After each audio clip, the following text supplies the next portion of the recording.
कुछ उज़्बेक और ताजिक अंसर उन्होंने शामिल किया है और कुछ फ्यूचर में वो प्लान कर रहे हैं कि गवर्नरशिप्स में, इंतज़ामिया में, जिन जिन सूबों में जो लोग मौजूद हैं वहाँ की मकामी लोगों को नुमाइंदगी दी जाए।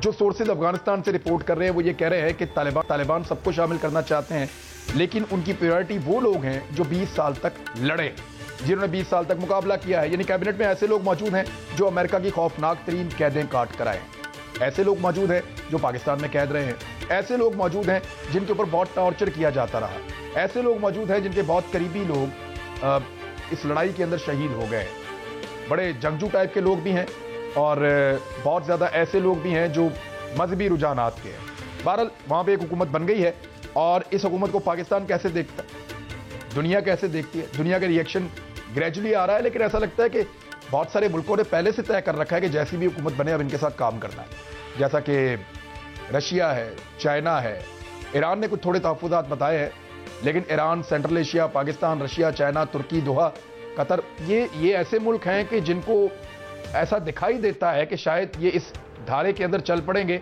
और बाकी दुनिया को चलाने के लिए भी कोई ना कोई इंतज़ाम करेंगे।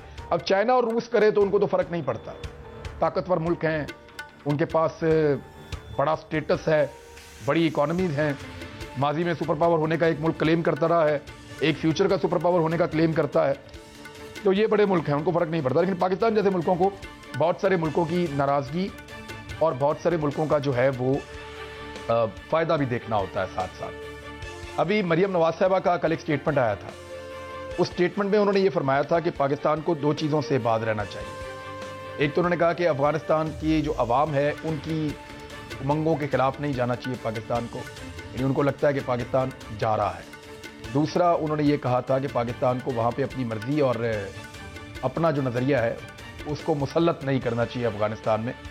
अच्छा, ये जो मौक़िफ़ है ये पाकिस्तान की अपोजिशन की सबसे बड़ी पार्टी है PMLN, उनकी क़यादत की तरफ से आया है और ये पहला मौक़िफ़ है जो इस ख़ानदान की तरफ से आया, शरीफ ख़ानदान की तरफ से। और यही बात गुज़िश्ता चंद दिनों से इंडिया भी कह रहा है और इंडियन ने फिर उसको कैसे हेडलाइन बनाया और इंडिया ने कैसे इस सारे मामले को उठाया वो भी आपके सामने है।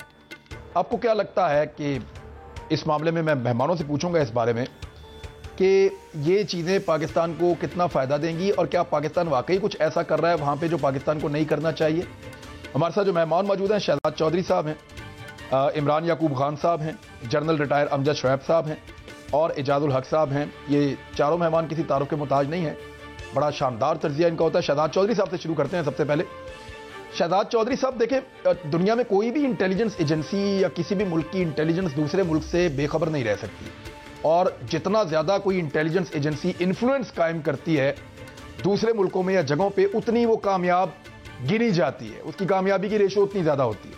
क्या आज के दौर में कोई मुल्क बिल्कुल गैर जानिबदार रह सकता है? और ये इल्ज़ाम जो भारत ने पाकिस्तान पे लगाया उसकी तौसीक कर दी है और भारतीय मीडिया ने उसको उठाया भी, पाकिस्तान की एक बड़ी अपोजिशन पॉलिटिकल पार्टी ने, कि पाकिस्तान को ये दो चीज़ें वहाँ नहीं करनी चाहिए। देखिए, उससे आने से पहले मैं दो असूल बड़े वाज़ेह तौर पर, मेरे ख्याल में शाह महमूद कुरैशी साहब को कुछ क्रेडिट ज़रूर देना चाहिए।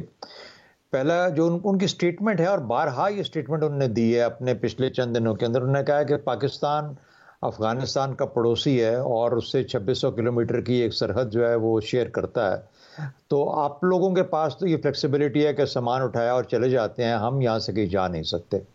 हमारी मजबूरी है या हमारी ज़रूरत है और हमने अफ़गानिस्तान के साथ अपना ताल्लुक़ रखना है, हमें रखना पड़ेगा। उसकी और भी वजूहात हैं, उसके अंदर कुछ तारीख़ी तौर पर हमारे कुछ मुआहदे ऐसे हैं अफ़गानिस्तान के साथ जिसके अंदर के ईज़मेंट फैसिलिटेशन है, जिसके अंदर ट्रांस बॉर्डर ट्रेड है। ये वो चीज़ें हैं जो कि as a landlocked country Afghanistan को पाकिस्तान का देना बनता, इंटरनेशनल एग्रीमेंट्स के तहत फ़र्ज़ बनता है। तो हम अपना रास्ता तो तोड़ नहीं सकते, ये तो अपनी जगह पे कायम है। दूसरा जो असूल जो मैं समझता हूँ कि बहुत लाजमी हमें याद रखना चाहिए कि जब हमें कोई नहीं, हमें दुनिया की कोई ताकत बता सकती या हम नहीं एक्सेप्ट करते कि जी आपकी गवर्नमेंट कैसी होनी चाहिए या कौन हो और कौन ना हो। मिसाल के तौर पे अगर मैं कहूँ कि या कोई तालिबान में से या कोई और कह दे कि नेक्स्ट टाइम जब इलेक्शन हो अमेरिका में तो डेमोक्रेट्स और रिपब्लिकन्स की एक मिक्स्ड गवर्नमेंट होनी चाहिए वहाँ पे, मेरी ख्वाहिश हो सकती है।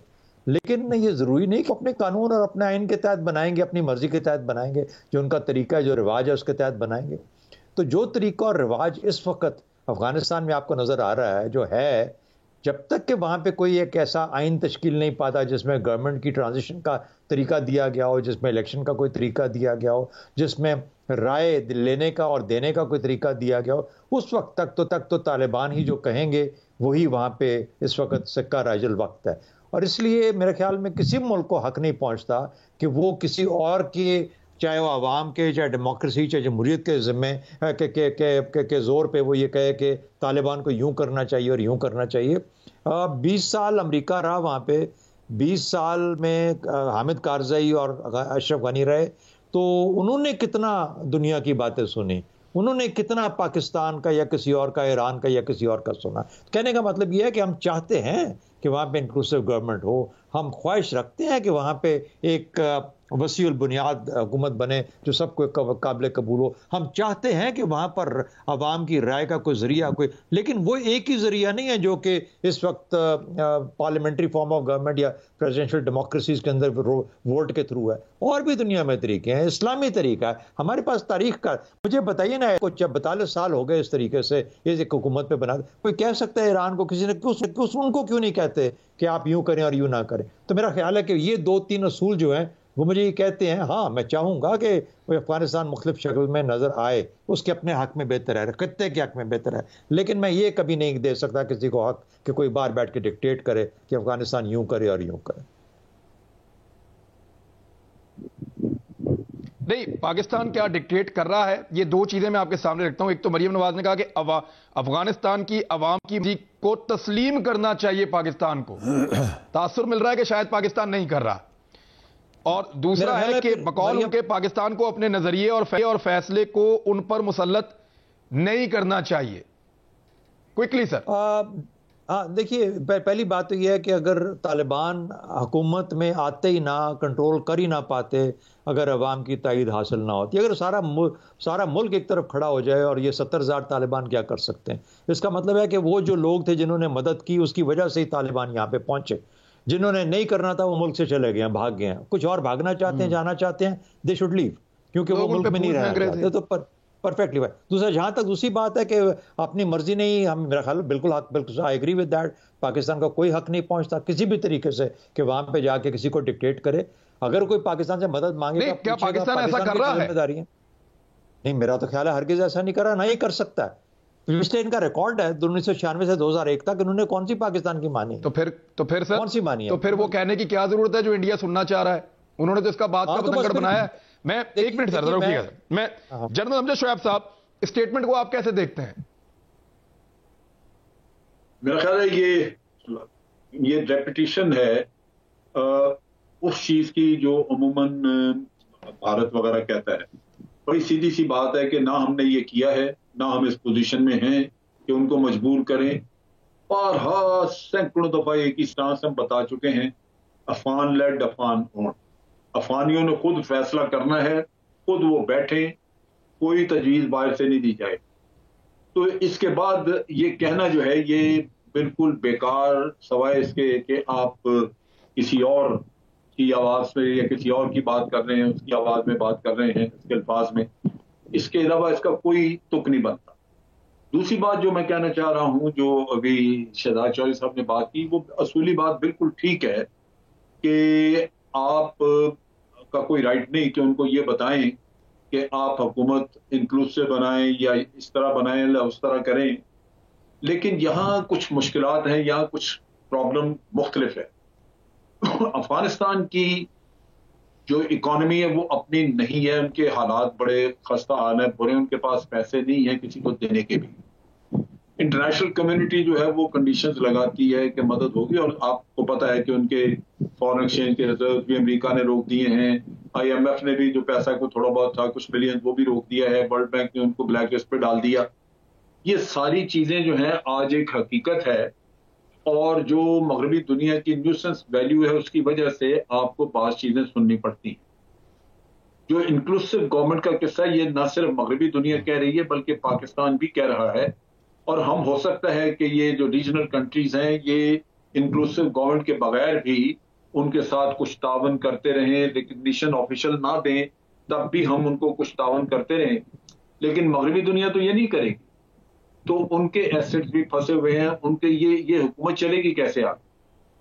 तो उनकी कुछ कंपल्शंस हैं। ईरान में उनका तेल वगैरह का किस्सा ऐसा है कि वो फिर भी गुजारा कर जाते हैं कि अपना तेल इधर उधर ब्लैक में हाई सीज में जाके तो वो अपने शिप खड़े कर देते हैं, वहां भेज देते हैं।